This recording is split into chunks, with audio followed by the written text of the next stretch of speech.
Good day, everyone. It's Alan Schimmel, and you're listening to another DevOps.com webinar.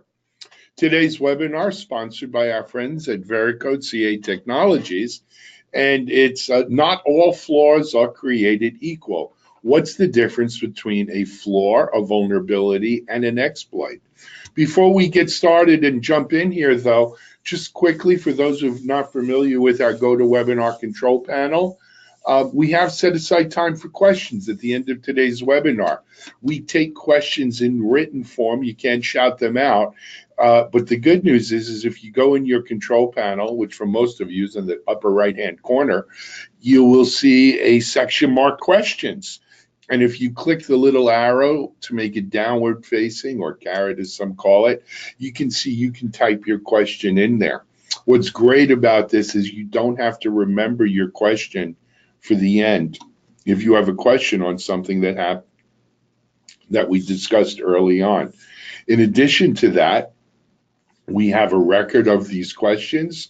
So if for some reason we can't get to all of the questions on today's webinar, we could send you a written response from our panelists, if possible, at a later date. And it allows us to pick what questions are probably going to appeal to the widest part of our audience. And if it's something that we can answer privately, we can do that as well. So if you have questions, please use the question section and don't wait till the end to type them in. Type them in real time, we'll have them in there. Now, if you have a technical issue, the slides are not advancing, the audio is failing. In that case, please use the chat section of our GoToWebinar control panel. You'll find that at the bottom. And again, if you click the arrow so it's downward facing, you can see you can put your question in there or your technical issue in there. And we do have engineers standing by who will try to help rectify your situation. Though 9 times out of 10, it's a bandwidth issue. But please, chat in there. If you have any technical problems, we'll have it. We'll also be using one other part of the GoToWebinar control panel today, and that is polling questions. Our polling questions are really made, number one, to give our presenters a little feedback, immediate feedback on what the audience is comprised of on a given topic. How many of you have this title or that title or involved in this or that. They're really, beyond giving the panelists a little insight, it also makes for a much more interactive webinar. So I highly, highly urge you all to answer the questions. They're usually quick, multiple choice kind of questions. And the more we get to answer, the better the webinar will be. So please take a moment and do answer our polling questions when they come up. With that being said, though, as I mentioned, today's webinar is not all flaws are created equal. What is the difference between a flaw, a vulnerability, and an exploit?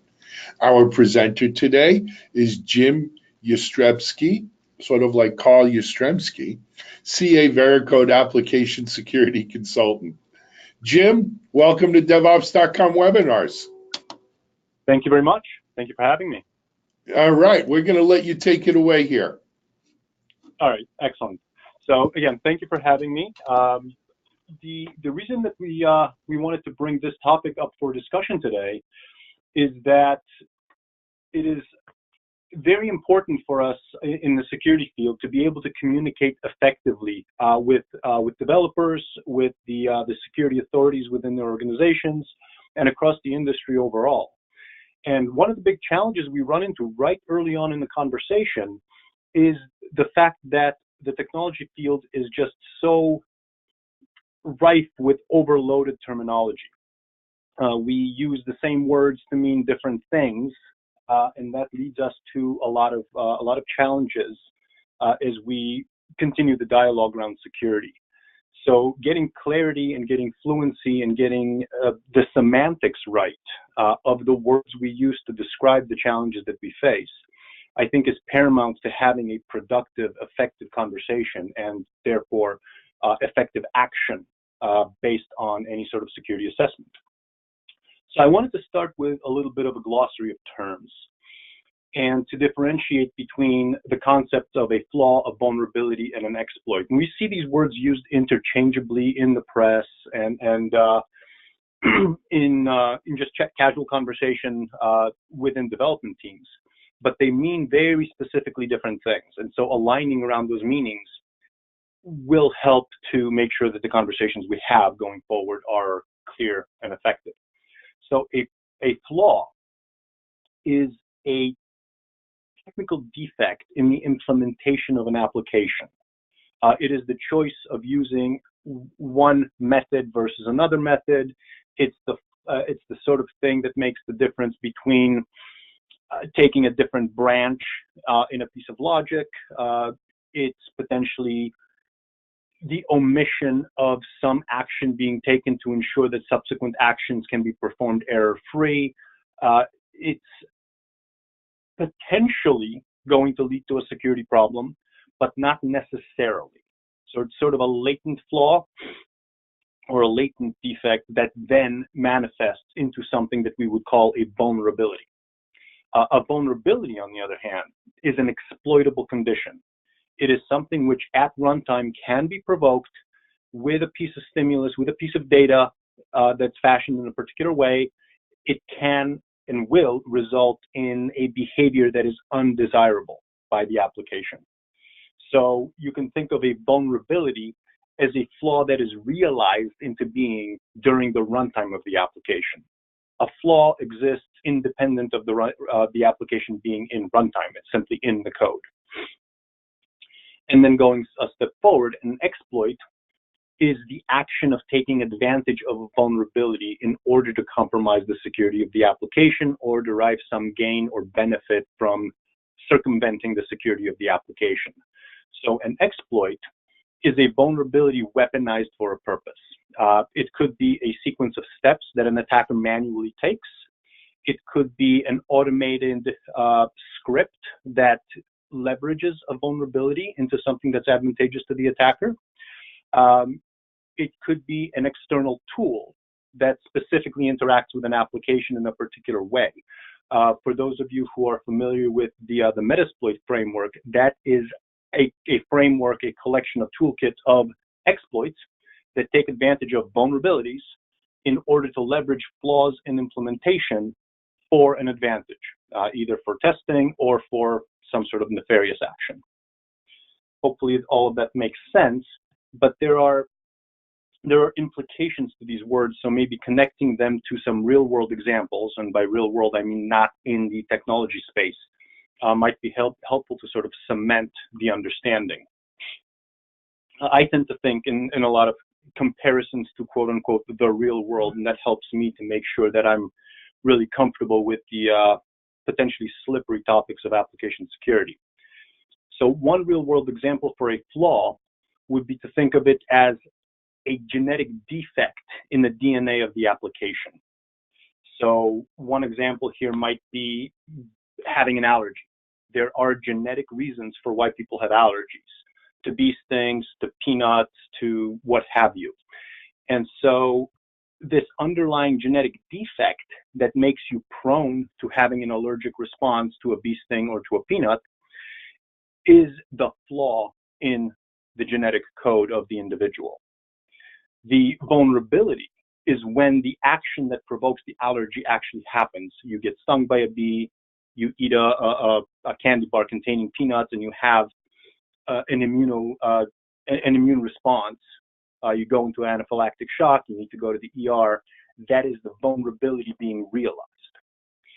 And in this example, an exploit would be someone intentionally slipping you a peanut-laced cookie, knowing that you are allergic to peanuts, but wanting to actually provoke that allergic response.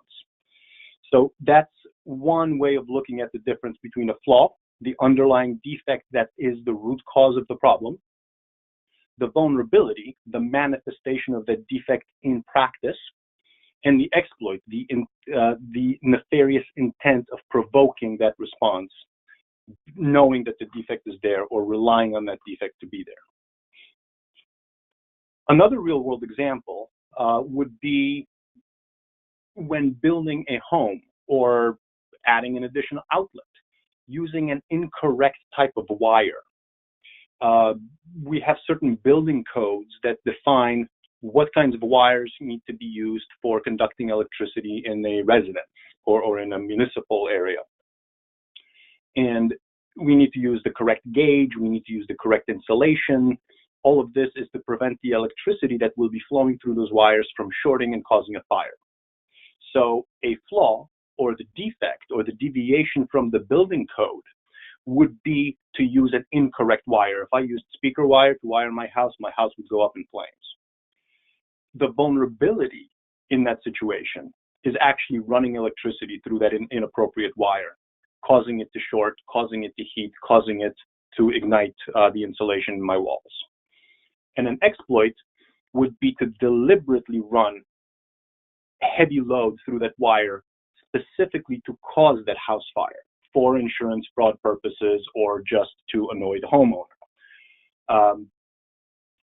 So again, the difference here is the internal defect, the choice of implementation of the infrastructure of the home is the flaw. The vulnerability is how it can manifest into a risk during the use of the home. And the exploit would be the nefarious purpose for which one might want to do something like that.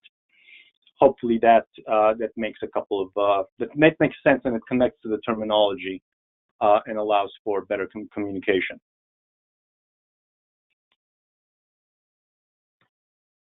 Jim, with that being said, I'd like to jump into one of our polling questions now, if that's okay. Please. Okay. Of course. So our first question today, guys, is please select the role that best describes you or in your role at work. And is it you're part of the security team, development, operations, development and ops, DevOps, I don't know, or other type, maybe management.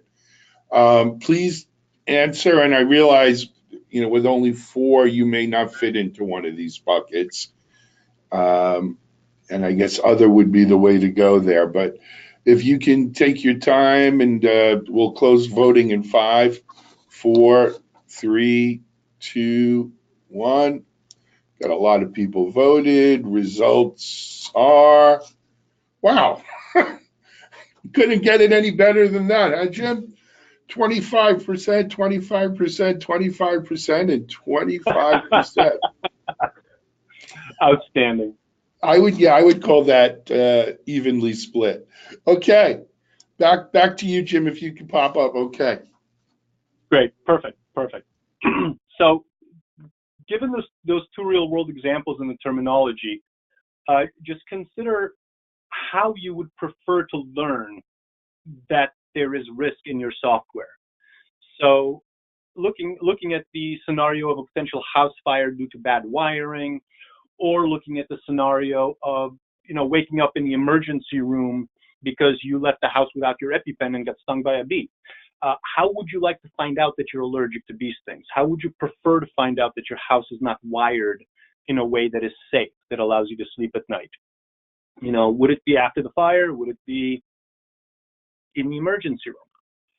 So food for thought, if you were to find out about risk in your application, when would that be? How would you like to find out? Would you like to find out through a published 0-day exploit that hits your organization with potential liability, brand damage, financial cost, and only then find out that this is due to some software defect that was addressable at the time of implementation? Of course not. Everybody would prefer to find out about that as early as possible. We absolutely would want to catch the vulnerabilities during QA or UAT, so we would want to find out about it in testing before we ship it. But if we can find out about it even earlier than that, that would be ideal. If the development environment itself could tell us, hey, there is a security risk here, address it before you ever check in your code, before you even get to the unit testing stage, that would be ideal.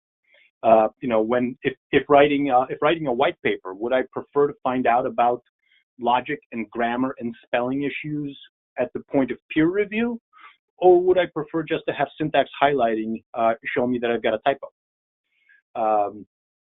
Obviously, the earlier we catch things, the less expensive it is, because consider the cost of addressing risk later and later and later during the development life cycle. The further out from the developer we find things, the more work we have to redo, and the more time we have to actually invest into finding these things in the first place. So if there's a breach, we have to figure out how did it happen, what was the risk vector, can we reproduce it, can we zero back in on why the issue was found, where the issue was found, why the issue was missed at that point, et cetera, et cetera, et cetera. Obviously, it is a lot more effective to find things sooner.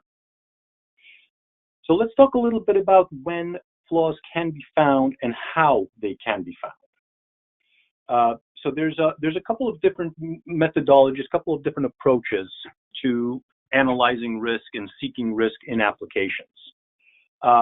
Static analysis can be done on both binaries and on source code. Veracode's own tools tend to use binaries except for languages which do not compile. We use source code in those cases. And we find flaws at that point. So we will sweep through an application, we'll find all of the places where there is potential for risk, which again is the hallmark of a flaw. It is potential risk. And then we will provide developers with an accounting of all of the different things that we have found that are potential risks. Now, we don't actually run the application during this analysis. We call it static as opposed to dynamic, because dynamic is the application is actually running, there is interaction happening, there are test cases being run, and so on. With static analysis, it is a parsing of the logic of the application itself, not of its request-response cycles. Dynamic analysis, on the other hand, interacts with applications. This is both automated dynamic analysis and manual penetration testing. There is either a machine or a human interacting with the application, running it through various usage scenarios, providing it with input data, and then based on how the application responds to this interaction, vulnerabilities can be identified. And vulnerabilities, again, are the runtime behavior of the application that is undesirable from a security perspective. And a third way of analyzing applications for risk is through software composition analysis. And where software composition analysis plays a role is by recognizing what reusable components the application consists of, and are there any known already documented vulnerabilities or exploits already on file against these components. So you may recall from a few months back at this point, there was a Struts 2 vulnerability. It hit the industry quite hard. And it was recognizable for organizations who had not yet suffered a breach due to this, because it was in the Struts 2 framework. If your application was using it, you were probably prone to the risk. Whether or not there was actually a vulnerability observed against your application, we knew that the risk was there because of the nature of the component you were using. If we then went ahead and scanned the Struts 2 framework at the source code or binary level, we would be able to find the underlying flaws, the defects in the implementation of that framework that led to the vulnerability and therefore to the exploit. So let's talk a little bit about the kinds of flaws and how they then categorize into vulnerabilities, etc. So a flaw or a defect is, again, the source code, the implementation level issue that leads to a vulnerability that can compromise the security posture of the application. That is not the whole story. You can have flaws in your application that never become a vulnerability. Again, remember, a flaw is a potential vulnerability. Many flaws can be mitigated through compensating controls outside of the application. So imagine file system controls, access controls, the permission with the permission level, the privilege level with which an application runs can help to mitigate a flaw from becoming an exploitable vulnerability. Some flaws are mitigated by design. So there is a defect in the implementation. However, elsewhere in the implementation, there are corrective measures taken to prevent the undesirable behavior from ever occurring. An example of this might be data validation.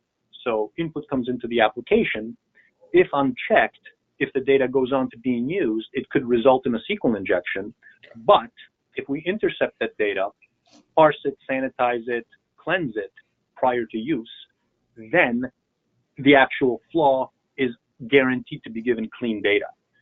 You can argue whether that's still a flaw or not at that point, but in the absence of the compensating control, the mitigation by design, the flaw would actually lead to a vulnerability. And so from a technical perspective, we would still call it a flaw, but now mitigated. And then additionally, there is the category of flaws that are actually false positives. And what this means is the pattern we're seeking, we are misrecognizing as a flaw. Everything is actually perfectly okay, but the technology used to find a flaw is overreaching and sounding an alarm when it need not do so.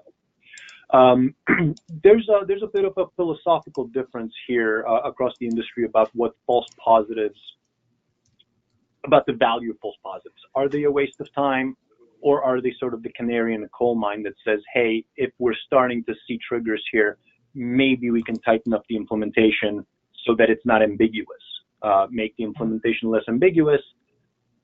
We can then rely more reliably on the technology to find the defects for us. False positives do introduce a bit of overhead to the analysis cycle. Someone has to look at that report and dismiss it. But we would always rather err on the side of caution than on the side of expediency to deadline. And I know that that is a very nervous tension there.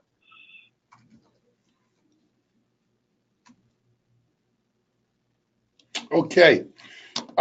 Jim, I'd like to ask another poll question, if it's okay here. And okay, do.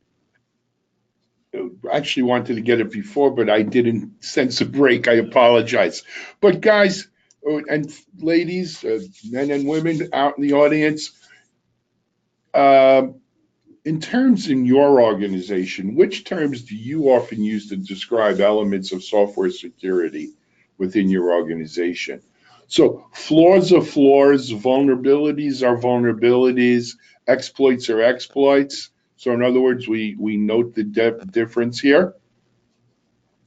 Or aren't they all, maybe in your organization, they're all treated as the same thing? Or other, none of the above? If we can get a response here, we've got almost half of it.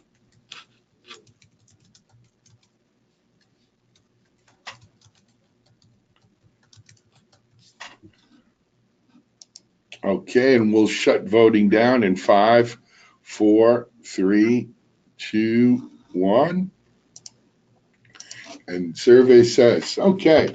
So this restores my faith in humanity, Jim.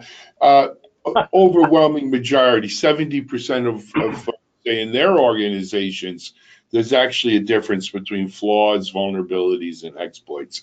They recognize the different status. Is that what you, now a quarter think they're all the same thing, which is the flip side to that. What do you think about that, Jim? So I'm heartened by that. I think that that's great. And I think that actually connects really well to the next slide, because while it's great that we can recognize the difference between a flaw and a vulnerability and an exploit, what often happens in my experience is that there is a premium put on the exploitability of a finding as opposed to on the simple presence of a flaw. The exploitability necessarily comes later in the development cycle. So we must have written the code and then at least put it out into some sort of a test environment in order to even find a vulnerability. Because again, it is a runtime condition, and so we have to have runnable code in a runtime environment in order to even find the thing. So exploitability is very compelling. That it's hard to argue with provable exploitable conditions. Once we can prove it, the business case writes itself. Like, here's the cost of not fixing it. But as a consequence of this, what often happens is that until it is provably exploitable, it's considered more of a thought exercise. If it adds time to the development effort, if it delays the deadline, if we stop to address it, then oftentimes things that are merely flaws, the exploitability of which has not been proven, these things are relegated into the realm of hypothetical, and they're planned for maybe sometime later. We'll deal with it, but we need to ship today. And unfortunately, what that can often lead to is that flaws that are permitted to be deployed are not caught as vulnerabilities, because you need, again, a specific kind of interaction in order to provoke the issue. And if you do not exercise that particular use case in testing, then the code goes out the door with the false expectation of security. And then some Yahoo somewhere online figures out just how to provoke it, and then you have a zero-day condition because the flaw was there all along, just not found during the QA cycle. And now it's out there, and now it's exploitable to the public, not to your QA team. And now there's a scramble to go and figure out where was the flaw, and how do we fix it, and then how do we redeploy everything and make sure that it's the least egg on the face condition possible. So we will always in the security space recommend fixing things at the flaw level, whether or not it's exploitable, even if it's hypothetically exploitable, even if the odds of it being exploited are 1 in a million. Consider the time that it takes to investigate a claim of a vulnerability, of an exploitable condition that is not easily reproducible. The engineering time just to try to triangulate under what conditions is it exploitable, that's engineering time that costs money, and it incurs delays to the schedule. Simply fixing something that's easily fixed without ever having to prove it is in very many ways an advantage, not just from a security perspective, but just from the business perspective of running the application. So again, going back to those real world examples, I shouldn't have to wait for my smoke alarm to go off to question the quality of the wiring in my house. Right? This is why we have building inspectors that have to come out to all new construction at multiple stages during the construction process, so that they can see the way that the code of the house is being put together. Do we have our studs in the right spacing in order for our load-bearing wall to do its job? Do we have the wiring correctly assembled? Do we have the insulation correctly laid in? These things can't be all inspected once the house is built. So imagine doing, start to finish QA without ever having done any unit testing first. Security is part of unit testing. And the other example doesn't really track all that well. We can't go in and manipulate, genetic DNA in order to eliminate bee sting allergies, at least not yet. But the sooner we know we have that problem, the less likely a dangerous situation is going to be, after deployment when we go on that hike in the woods. So I guess the argument that I would make here is that the sooner we find it, the sooner we fix it, the cheaper it actually is to write secure software. And, the old adage of a stitch in time saves 9, I think that holds very, very true. So moving on to what basically is my last piece of content is that this is an iterative process. Security is not a one and done endeavor. Security is not a QA function either. I would argue that security is an aspect of software development. It's not a feature. It's an aspect, just like usability is an aspect and performance is an aspect. We don't write software start to finish, deploy it, and then realize, oh, this is running slow. We need to go back and fix some things to make it run faster. We want it to run fast from the get-go. We want it to be usable from the get-go. And so security ought to also be looked at as an aspect of software development, where in each iteration, we identify what security needs we need to implement in this particular iteration, what risk tolerance do we have, what sort of environment are we deploying into, how hostile is it, what sort of unexpected circumstances should we have in mind, sort of a little silly to say what unexpected things can we expect, but really the more paranoid we are at the time of design, the less paranoid we are after deployment. And so we figure out what do we need to do from a security perspective with each iteration. We prioritize those efforts. If we have flaws on file that we need to address them. If we are challenged to do so because the implementation effort is significant, we may not be able to fit it into this current sprint, may need to do some more decomposition and planning, that's all right. What compensating controls can we put into place, at least for the time being? But bearing in mind that any compensating control really ought to be thought of as a runtime dependency. I have that under the monitor section, but I think it's relevant to the prioritization and the remediation sections as well. And that is, anything we rely on in order to keep us secure is a dependency. We need to make sure that it's there. We need to make sure that it's working. We need to make sure that an attacker does not compromise that compensating control in order to then get at the risk inherent in the application. So during the development cycle, we would always fix what we can, shore up what we can't fix, and then plan to fix it later. And this is where we see a lot of our clients run into challenges, because once something is deferred for later, it is often not ever brought up to back into the foreground to actually be addressed. Once it's considered a closed out or managed risk through a compensating control, it tends to stay shelved. There's one particular horror story that I can recall where a client of ours learned about vulnerabilities to cross-site scripting and SQL injection in their application, not from the development effort, not from QA, not even from a published exploit, but because a class action lawsuit was brought into their legal department because someone had found these vulnerabilities, publicized them just enough to pull together a number of people whose data was exposed, and they learned about a breach by way of a lawsuit. And that is way, way too late to find out about something like that. Yeah.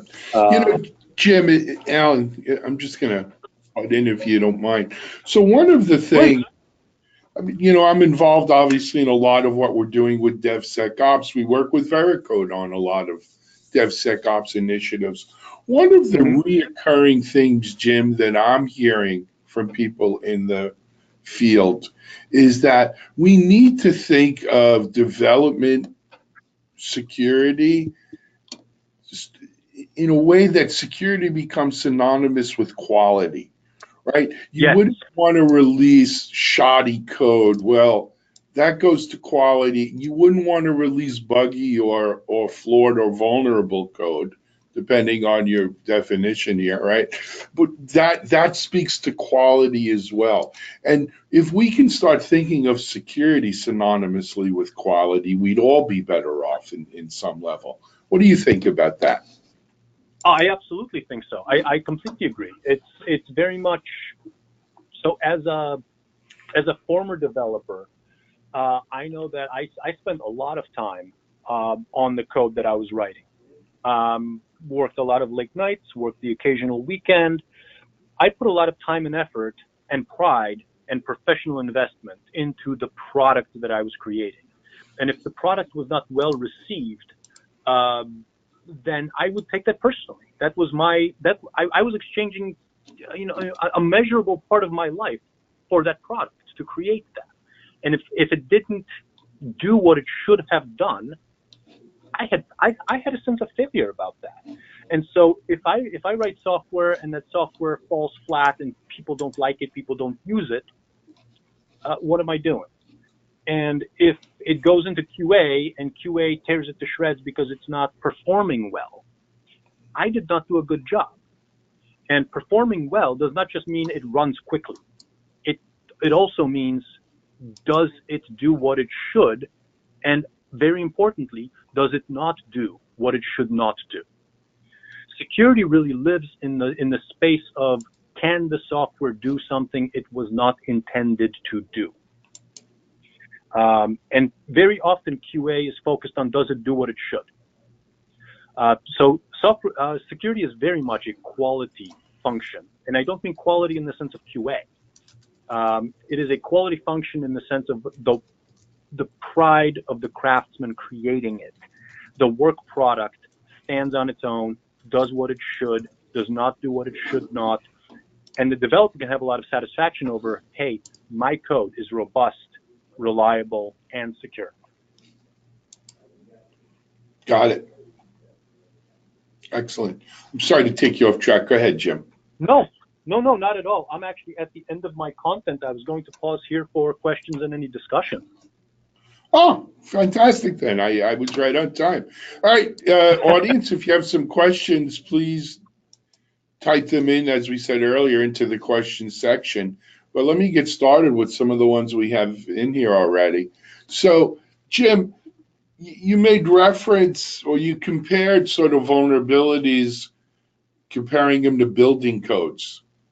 And are there any kind of security-related building codes for software that we would recommend? Oh, that's a good question. Yeah, so it's not a simple answer. There are absolutely best practices. There are some authoritative sources of information on what good quality software from a security perspective would entail. There are some industry recognized standards. One would be the Open Web Application Security Project's top 10. So the OWASP top 10, which is sort of the underpinning implementation level, behavioral level sort of issues under the PCI compliance umbrella. There's also the SANS top 25 of security issues. There's an entire compendium maintained by the MITRE organization called the Common Weakness Enumeration, which enumerates the different sort of software defects that are recognizable through all the various standards of testing. These standards have a lot of overlap between them. So things like cross-site scripting, SQL injection, new line injection, log injection, blah, blah, blah. These things, they appear in all of them. There is not a single universal set of building codes. There's nothing government mandated except for government software. But there are a lot of best practices, and adhering to any one of them will make software better than if it doesn't adhere to any. Similarly, I think that there's not a single set of building codes either. They vary by municipality. They vary by the type of construction. You know, is it residential? Is it municipal? Is it a school? Well, who knows? The requirements of the organization and the requirements of the industry within which that organization operates tend to aggregate what they consider best practices. In some organizations, personally identifiable information is absolutely sacrosanct, and any violation of privacy, especially now with GDPR taking effect in Europe, are very, very prominently looked at. In other industries, not so much. What I think is important to know is, what are the required capabilities of your software? What purpose is it to solve, and how hostile an environment is it going to be deployed into? When you start with sort of understanding your threat model, your attack surface, the purpose of your application and its mission in the industry, then you can absolutely back into which standard is the best for this application, and what sort of tweaks at your own individual policy level and organization might you need to make to those standards to get quite the right fit. So it's a good question. I think as an industry, we're still working on providing a definitive answer for that. Got it. Got it. All right. Next question.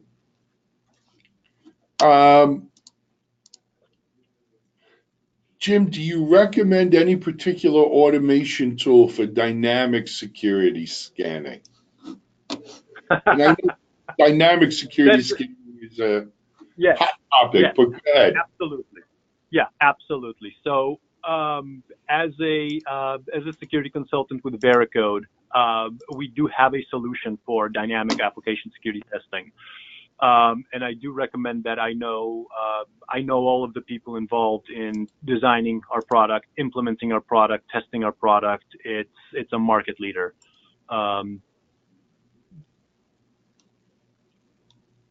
So if you're working on a web application, we can absolutely help you. If your application is not a web application, there are a variety of frameworks, toolkits, fuzzing tools, and various other things that can help to test an application dynamically. But what I would recommend more than any specific application, any specific tool for doing the dynamic testing, what I would actually recommend is close involvement from the QA team during the design and implementation phases, so that the functional requirements that the application is looking to embody entail also a security perspective, so that when QA is going to be testing the application for does it do what it should per the spec, QA can also incorporate into their testing plan, does the application not do what it should not? So does it fail securely when it fails?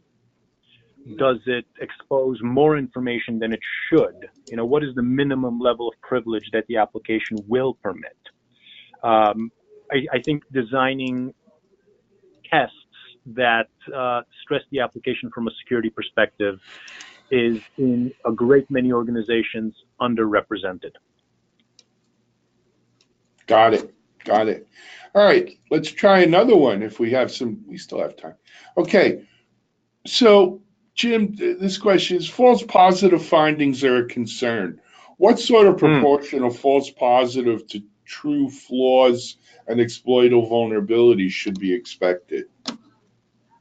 That's a very nuanced question. So what we at Veracode tend to see, because of the way we do our testing, we can aggregate all of our findings and do some statistical analysis on it. And so what we're able to see is that there are some consistent rates around the sort of flaws that we find, the sort of vulnerabilities that we find, and the sort of things that ultimately go on to being exploited in the industry. It's a difficult question to answer in terms of a specific application.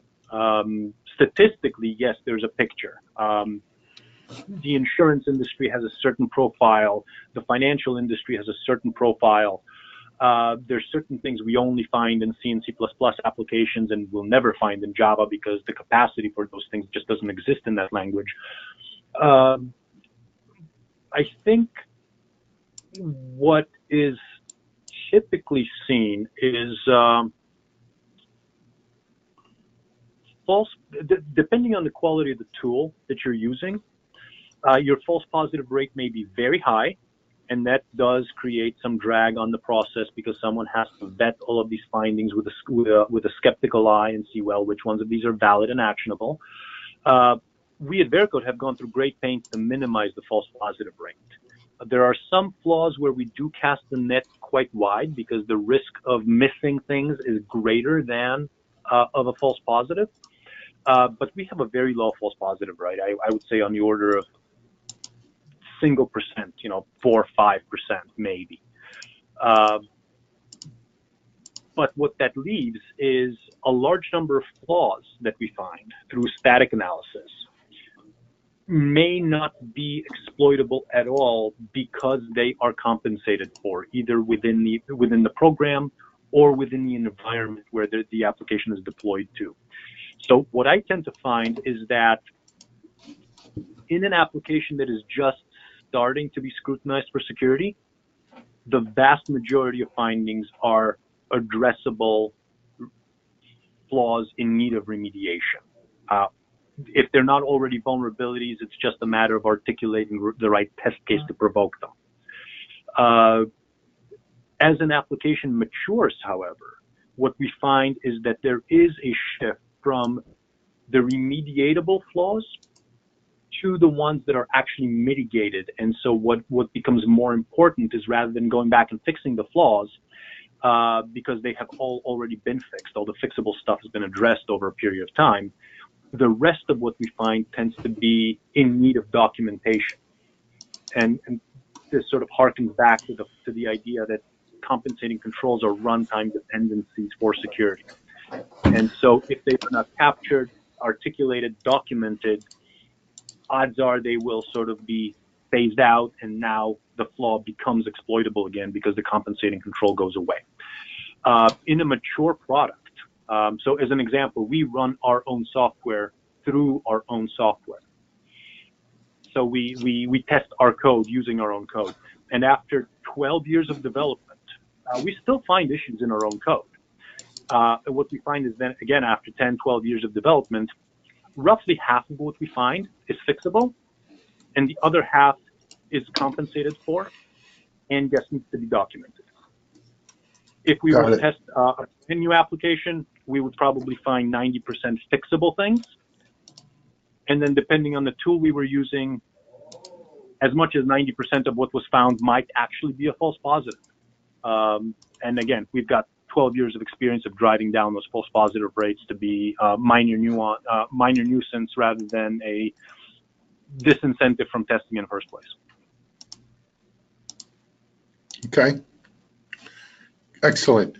Jim, I don't have any other questions from the audience. Listen, this was a great job. I found it very interesting. I think others do too, in an area that, as we were talking off mic before we got on, this has been a kind of bugaboo within security for years now, in terms of all wrapped up into, well, what's a 0 day? What does that mean? And understanding the differences between something that's actively being exploited versus a vulnerability versus a flaw is obviously important. So thanks for presenting for our audience. Thank you for joining in today. Hope to see you soon on another DevOps.com webinar. But for now, this is Alan Schimmel, and have a great day, everyone.